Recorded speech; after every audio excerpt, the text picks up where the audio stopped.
A very good morning to all my dear students. Myself Priyanka, and from today's lecture we are going to start our first unit of family law, that is Hindu law and Muslim law. In 2 units we'll discuss about Hindu law, and next 2 units, that is third and fourth, we'll discuss about Muslim law.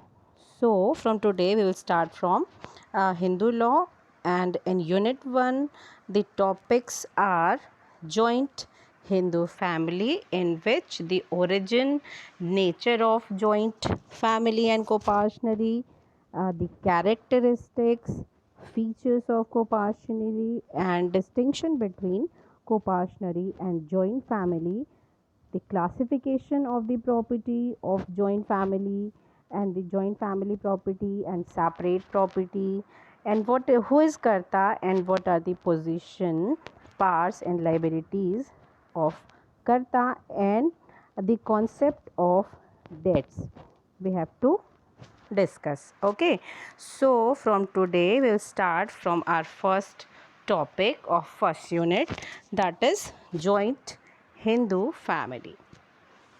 Okay, dear students. Okay, so our first question is discuss the characteristic features of co-partitionary and rights of co-partitioners.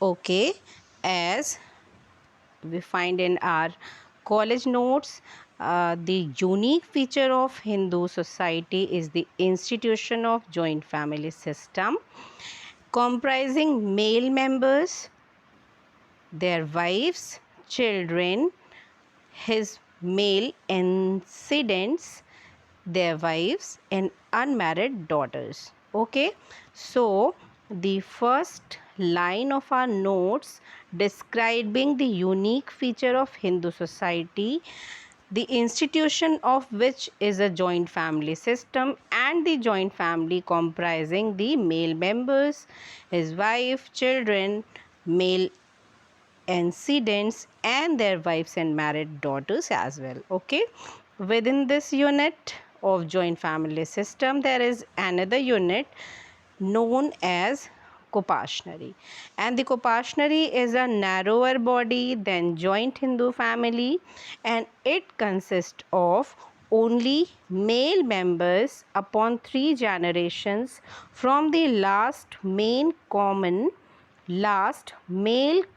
ancestor inclusive of him. So the degree to which we have to look for to making a co-partitionary in a joint family is 3 generations, including the last male common ancestor in a family. Okay, thus it consists of father's son's son, and son's son. So the degree goes through from the father, and it lasts through the great grandson, father, son, grandson, and then it goes to great grandson. Okay, students.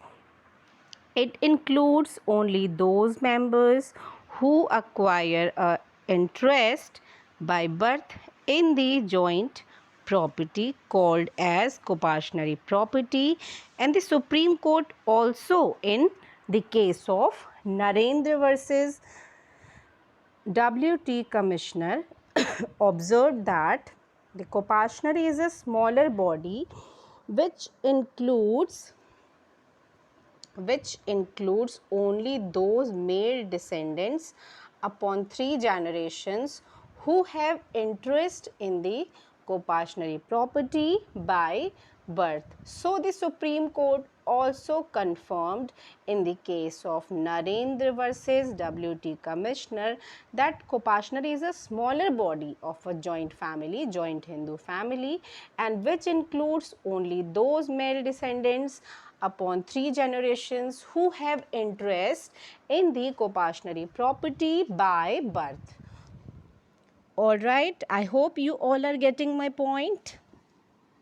And next is every Kopashnari starts with a common ancestor, which after his death includes collaterals also. And the extension of Kopashnari up to 3 generations carries special significance for Hindus, as the male descendants upon 3 generations are competent to offer spiritual benefits to their ancestors. Okay, so this is the object of making of Kopashnari, and the extension of Kopashnari up to 3 generations carries special significance for Hindus, as the male descendants up to 3 generations are competent to offer spiritual benefits to their ancestors. Isn't it? Okay.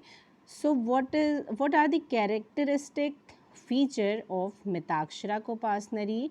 Let's see, students. In the State Bank of India versus Ghamandi Ram, AIR 1964, the Supreme Court observed that a Kopashnari under a Mitakshara school is a creation of law and cannot arise by the act of parties except in so far that on adoption an adopted son become a Kopashna with his adoptive father as regards ancestral properties of the latter. The following are the characteristic features of a Mitakshara Kopashnari as it was held in the State Bank of India versus Ghamandi Ram by the Supreme Court. And the first feature is the first lineal male descendants of a person up to 3rd generation acquire on birth ownership in the ancestral properties of such person. So, it was the first characteristic feature of Mitakshara Kopashnari. Let's see the second feature. The secondly, that such descendants can at any time work out their rights by asking for partition. The third is, thirdly, that till partition each member has got ownership extending over the entire property conjointly with the rest. Okay, so in third point, it is mentioned that it is required that each member who got ownership extending over the entire property must conjointly with the rest. Okay, and fourth is that as result of such co-ownership, the possession and enjoyment of property is common to all co-partners. That a result of such co-ownership, the possession and enjoyment of properties is common to all co-partners, all family members. And the fifth is no alienation of the property is possible unless it be necessity without the concurrence of the co-partners. Okay, and when there is an alienation of the property, the consent of all co-partners must be given in the case of necessity. Okay, students, and the last is that the interest of deceased member lapses on his death to the survivors. So, as I had discussed in my previous lectures in the classroom and our offline lectures or online lecture, that this condition is changed by making an amendment in section 6 of Hindu Succession Act, and the rule of survivorship is now abundant, now abolished, and the rule of succession is applicable over the interest of the deceased member. Okay. Okay. Okay, students. So, here are the characteristics, the special characteristic of Kopashnari in a joint Hindu family are over, and we had discussed 6 points for the features of Mitakshara Kopashnari. Okay. Further, we will go for the rights of Kopashners, and it is also a main and important question for examination point of view. So what are the rights of Kopashners? Number one, the unity of ownership. The ownership is of unity. Number one, the point is unity of ownership. The essential feature of a Mitakshara Kopashnari property is unity of ownership. That is, the ownership is property is not wasted in a single Kopashnar, and it is wasted in whole body of Kopashnari. So the ownership is of nature like co-ownership, joint ownership of every member of the Kopashnari, as he is the single owner of the property. Okay. Okay, students, it is wasted in whole body of Kopashnari, and according to the true notion of an undivided family governed by the Mitakshara law, no individual member of that family, whilst it remains undivided, can predicate the joint and undivided property that he has a definite share. Okay, so unity of ownership is the first right of a Kopashner. The second is indeterminability of shares. The shares are not determined in a Kopashnari of Kopashners in a Kopashnari property. Let's see how it is. The interest of a Kopashner in a Kopashnari property is a fluctuating interest which is liable to diminish with the birth and bound in increase with the death of any Kopashner in the family. So long the family remains united, no individual Kopashner can predicate that he has definite share in the property of the family. And in case of Commissioner of Gift Tax versus NS Jetty Chettiar, AIR 1971 SC, the court upholding the above view held that so long the family remains undivided, no individual Kopashner can claim any specific share in the joint family property. Okay, students. So, the shares are indeterminable in a Kopashner property, and the Kopashners are not entitled to determine their share until the family is undivided. The shares are undivided by demanding partition in the Kopashnari property. Okay, students. Next, all the Kopashners are the owner of entire joint family property, and their shares can be specified only after the partition is effected in the joint family, as I told you people. The share of any Kopashner is thus unpredictable and unspecified before partition.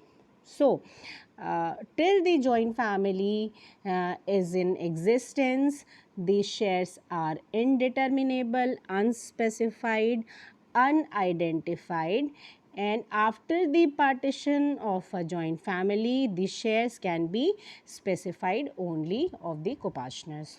Okay, so it is the second right of a Kopashnari. Okay.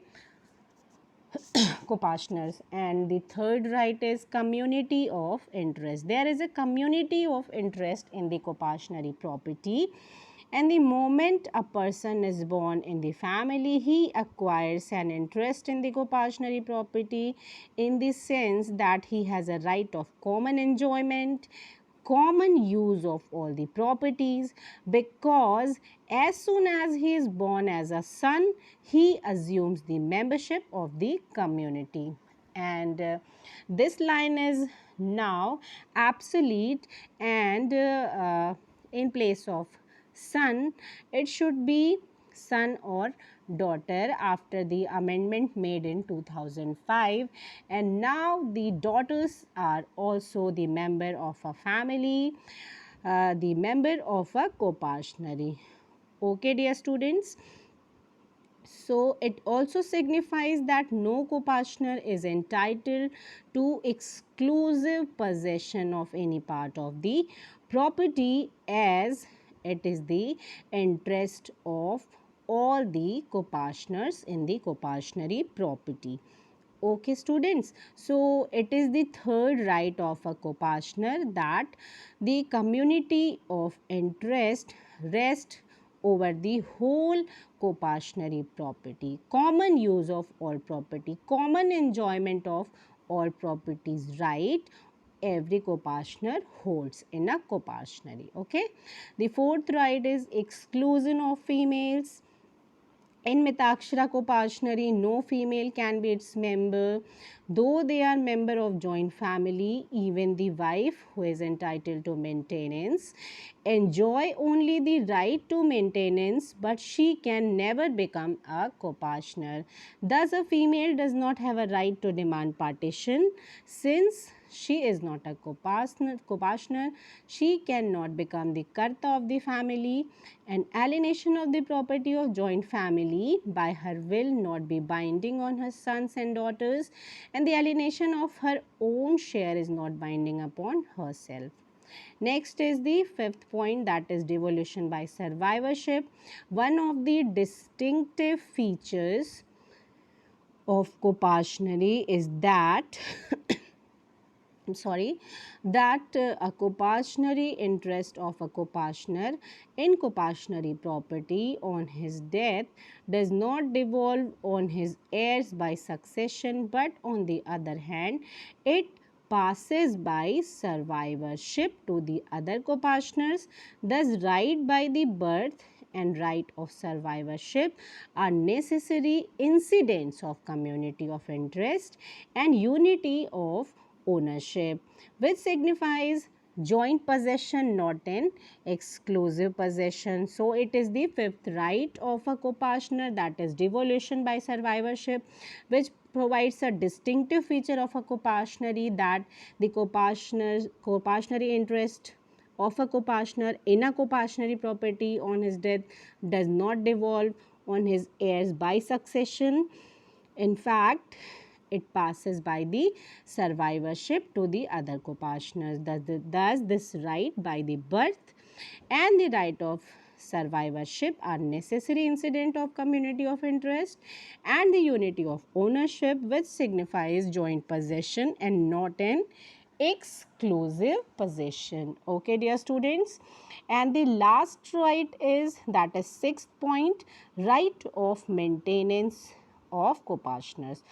All the members of co-partner, every co-partner, each and every co-partner in a co-partner are entitled to maintenance by birth out of the joint family property. So every co-partner are entitled to maintenance by birth out of the joint family property, and they continue to enjoy this right so long the co-partner subsist. So the enjoyment of this right stay till the co-partner subsist. Okay, and where any member fails to get any share on the co-partner property even after partition, he retains the right of maintenance, and some special provisions have to be made for them at the time of partition. And female members and other male members who do not get a share on partition, such as unmarried daughters, idiots, lunatics, are entitled to maintenance out of joint family property. The unmarried daughters have a right to be married out of joint family funds, where a co-partner married under Special Marriage Act, he is separated from co-partnership and he can form separate co-partnership along with his male descendants. So, dear students, I hope you all were get my point. You all were got my point as I wanted to explain you. So, thank you for watching my video and take care all of you.